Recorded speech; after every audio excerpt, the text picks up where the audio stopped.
Welcome back to our channel. সবাই কেমন আছো? আশা করি সবাই ভালো আছো। আমি কিন্তু অনেক ভালো আছি। দেখতে পাচ্ছ এখানে শাড়ি ব্লাউজ রাখা আছে, মানে এবার আমি রেডি হব। তো চলো আমি চুটকিতে কেমন রেডি হই সেটা তোমাদেরকে দেখাই। তো আমি কিন্তু চুটকিতে রেডি হয়ে গেছি। দেখতে পাচ্ছ আমি বেনারসি শাড়ি পরেছি, তার সাথে সিলভার কালারের জুয়েলারি পরেছি। সবাই তো সোনালী কালার গোল্ড প্যালেট বা গোল্ডের জিনিস পরে, তো আমি একটু আলাদা সাজার চেষ্টা করেছি। কেমন লাগছে অবশ্যই কমেন্ট করে জানিও। এবার যাব আমি বিয়ে বাড়িতে। তো চলো, আমার দাদার বিয়ে হবে, তো দাদার বিয়ের জন্য আমি রেডি হয়ে গেলাম। এখানে দেখো লাকিও কিন্তু রেডি হয়ে গেছে। লাকিকে কিন্তু কি সুন্দর মিষ্টি দেখাচ্ছে। আর এখানে বরের গাড়ি, তো দেখতে পাচ্ছ বরের গাড়ি সুন্দর করে সাজানো আছে, বড় পাশে দাঁড়িয়ে আছে। তো এবার আমাদের অনেকটাই লেট হয়ে গেছে, এবারে আমাদেরকে যেতে হবে। তো চলো সবাই এক জায়গায় হয়ে আমরা অন্য একটা গাড়িতে যাব। আমি কোথায় উঠবো সেটা ঠিক পাচ্ছিলাম না। তো আমাদের বাড়ি থেকে কনের বাড়ি বেশি দূর না, তো আমরা কিন্তু 5 মিনিটের ভিতরে চলে এসেছি আমাদের কনের বাড়িতে। তো কনের বাড়িতে আসার পরে আমাদের কিন্তু এন্ট্রি করতে দিচ্ছিল না, কারণ ওনাদের কিছু ক্রাইটেরিয়া আছে। মানে হয় না যে শালিয়া দোলা ভাইদেরকে ঢুকতে দেয় না, মানে ওদের সালামি দিতে হয়, তো সেই জন্য কিন্তু আমাদের আটকে রেখেছে। তো সালামি দেওয়ার পরে আমাদেরকে ওয়েলকাম করার জন্য ফুল এবং স্প্রে বিভিন্নভাবে ওয়েলকাম করেছে। আমাদেরকে একটা করে গোলাপও দিয়েছে। তো এইভাবে আমাদেরকে ওয়েলকাম করেছে। তারপরে কিন্তু আমরা এন্ট্রি পেয়ে গেলাম। তো চলে গেলাম ভিতরে। তারপরে দেখলাম যেহেতু বিয়েটা দিনের বেলা হয়েছিল, কিন্তু অতটা লাইটিং ছিল না, কারণ দিনের বেলা লাইটিং করলেও কিন্তু বোঝা যায় না।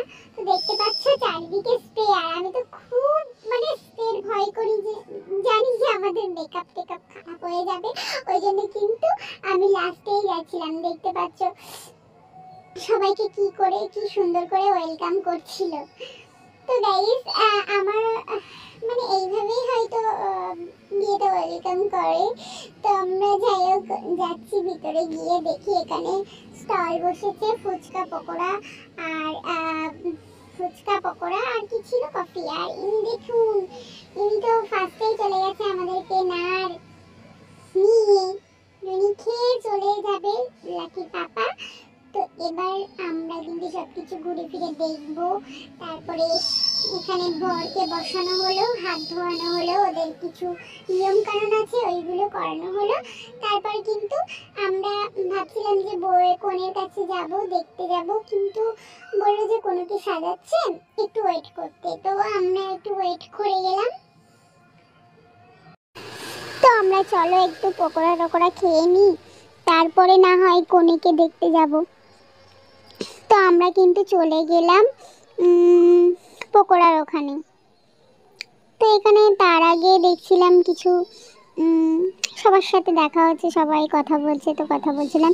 এখানে পকোড়ার এখানে চলে গিয়ে আমি কিন্তু প্রথমেই পকোড়া নিয়ে নিয়েছি।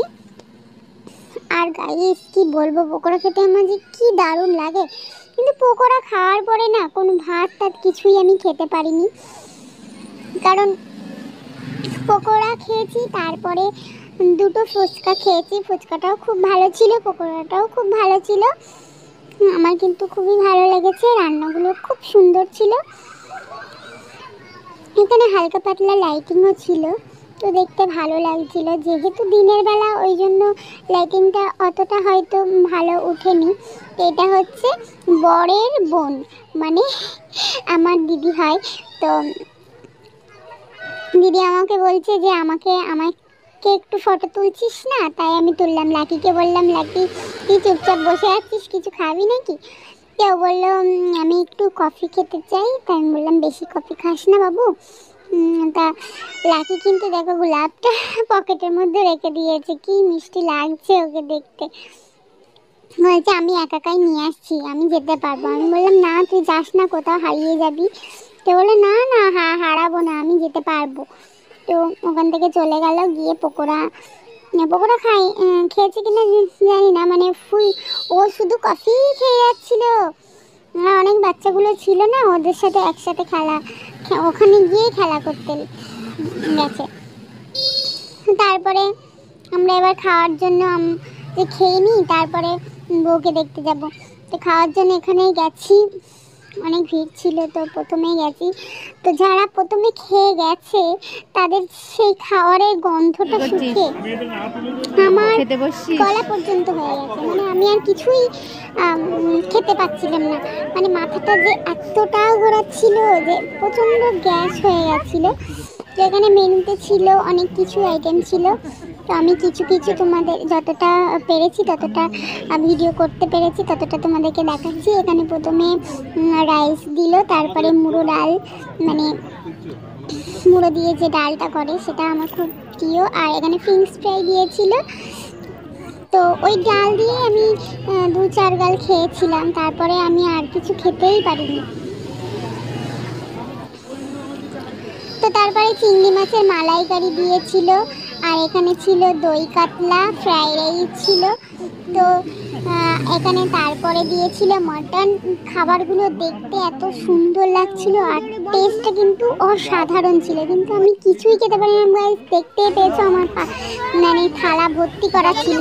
তারপরে মিষ্টি আইসক্রিম ছিল, আইসক্রিম তো আমি খাইনি। তারপরে কনেকে একটু টুক করে দেখতে গেলাম, দেখি কোনে সাজা কমপ্লিট হয়নি, তো আমাকে বলছে তুমি পরে করো, পরে ফটো তুলো, পরে ভিডিও করো। তো তারপরে আমি কিছুক্ষণ ওয়েট করলাম, তারপরে কোনেকে খাওয়ানো হচ্ছিল সাজানোর পরে।